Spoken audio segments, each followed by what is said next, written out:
What was on your heart? No, I thought it'd be cool to talk about how the understanding of grace from God has affected how we treat our spouse or interact with our spouse, also how we parent our children. How's that affected our relationships in our lives? Oh, wow. I like That's that. a good one. Okay.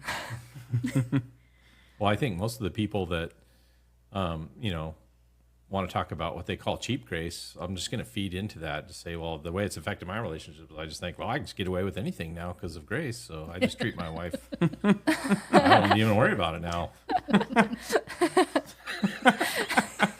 I guess you're complimenting the fact that I'm so gracious Not cheap. and not cheap. Sorry. You were going to say something. Oh, I don't know. I just to say, I think grace has just been what has really blessed our marriage. I think having grace with each other, it's one thing to, I think grace, you look at each other and you think about you and your spouse as equals.